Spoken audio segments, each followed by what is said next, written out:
Ladies and gentlemen, we meet again towards Parashat Yitro for a short and sweet idea. I must tell you, as an educator over so many years, the role of a rabbi and of a teacher has changed, because the rabbi and the teacher used to be the source of knowledge.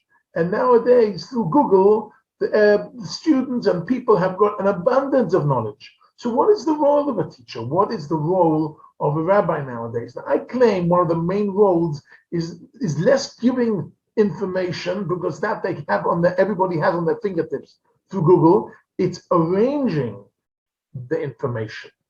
Google gives us a piece of information, another piece of information, another piece of information. It doesn't arrange the information for us. And we all know that arranged and structured information, a little bit of structured information is sometimes worth much more than a lot of unstructured information, bits and pieces of knowledge here and there.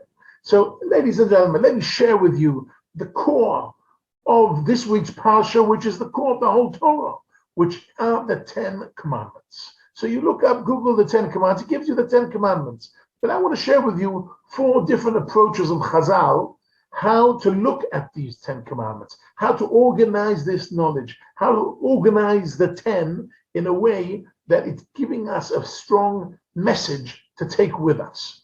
The first way, I want to start with Rashi. Rashi, of course, says that we start off with the first commandment, Anochi Hashem Elokecha.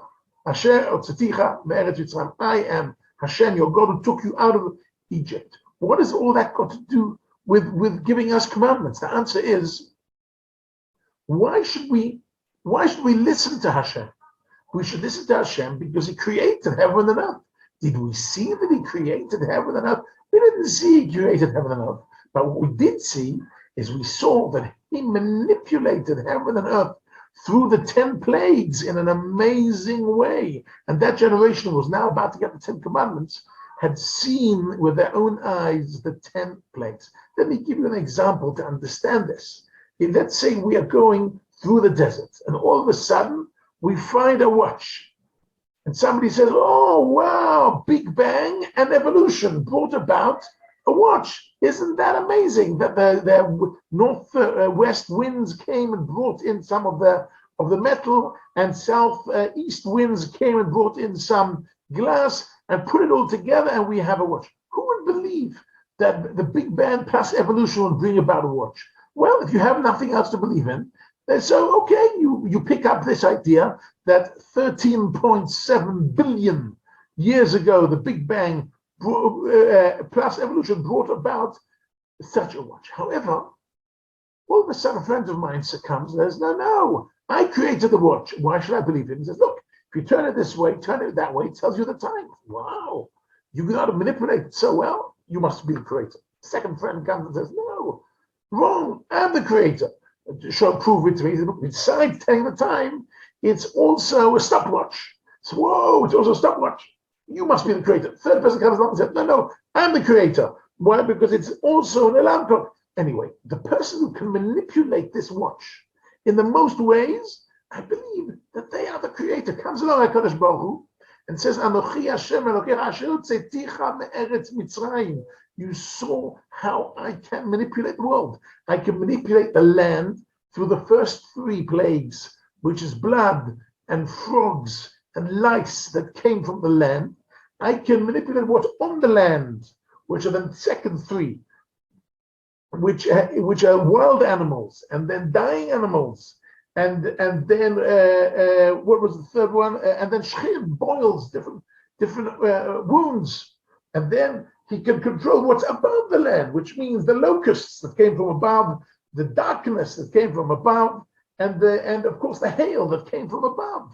So HaKadosh Baruch Hu has proven to them He can manipulate the world more than any other power, and therefore we believe He is the creator.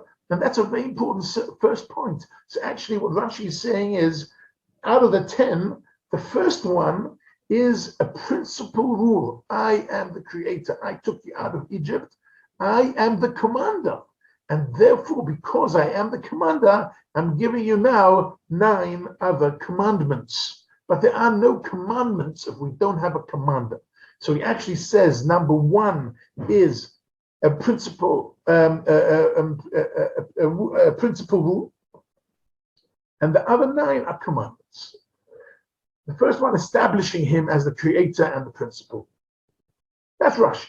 However, I heard once from Rav Avigdor Nebenzahl Shlita, who's my Rebbe, who is in Yeshiva Kotel already for many years, the rabbi of the old city of Jerusalem, and he told me once a second idea, which is a bit the opposite, which means we have 9 mitzvot, which are mitzvot, to believe in Hashem and not to have any other god, or go through all the 9, and then the principal rule is number 10. What's the principal rule?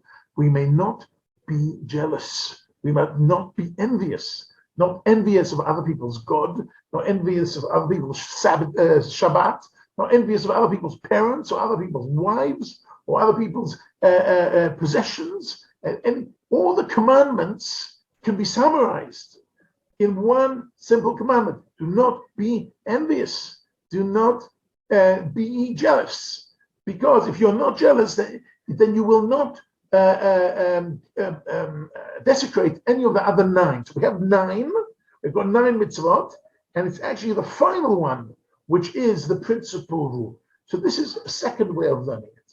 Third way of learning it is, I think, what we all learned in kindergarten, that the first 5 are between man and God, and the second 5 are between man and man. That's not so simple. Why?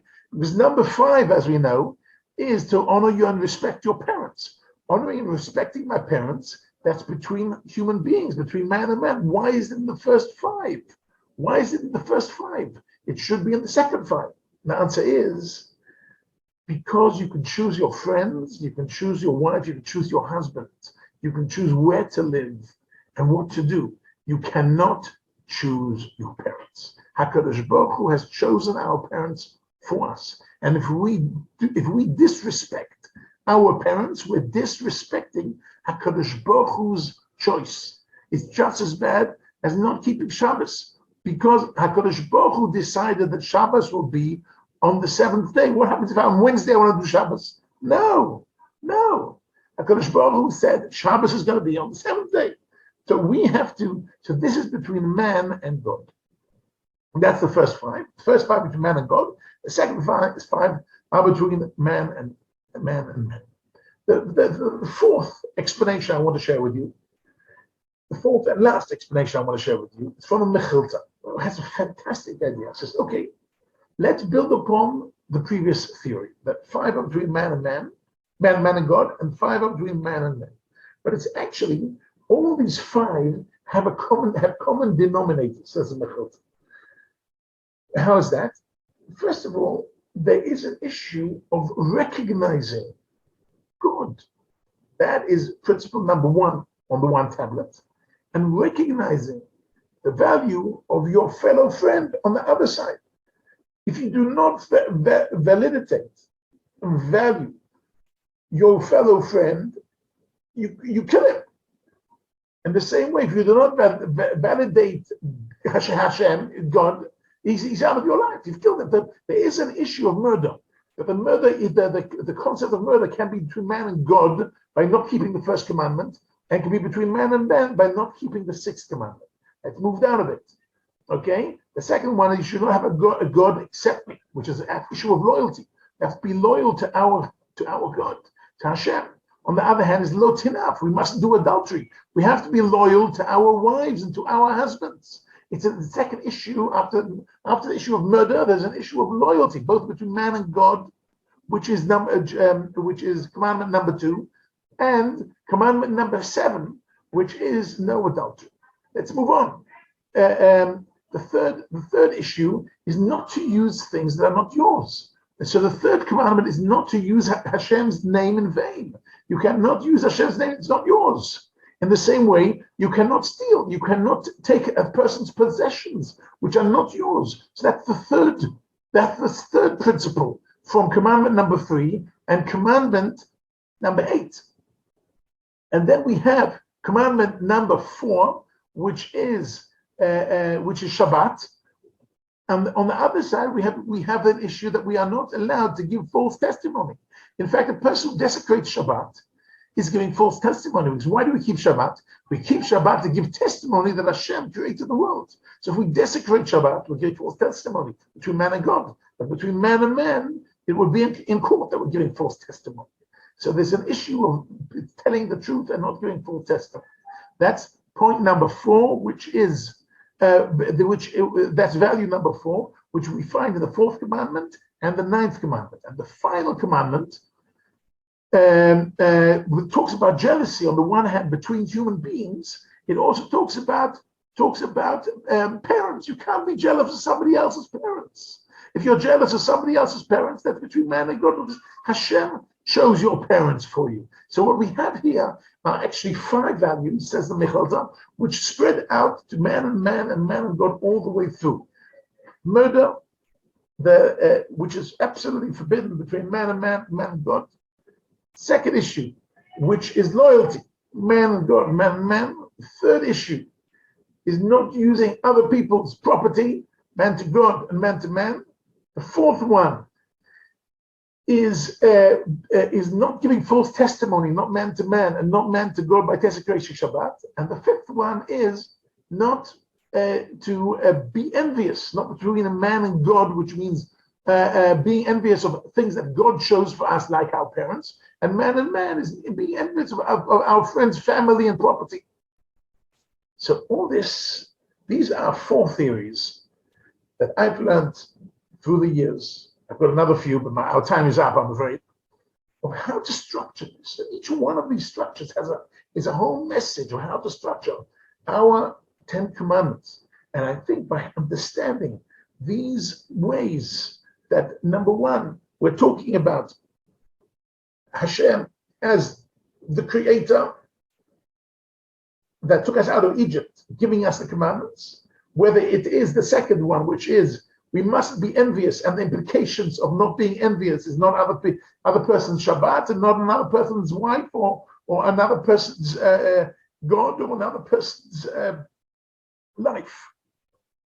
So, and then the third issue is again, first 5 and last 5, and finally what we said was that the first 5 and the last 5 have common values, and the common values, as we said, number 1 is not to murder. Second one is loyalty. Third one is using what is not yours. 4th one is false testimony. And the final one is the issue of jealousy.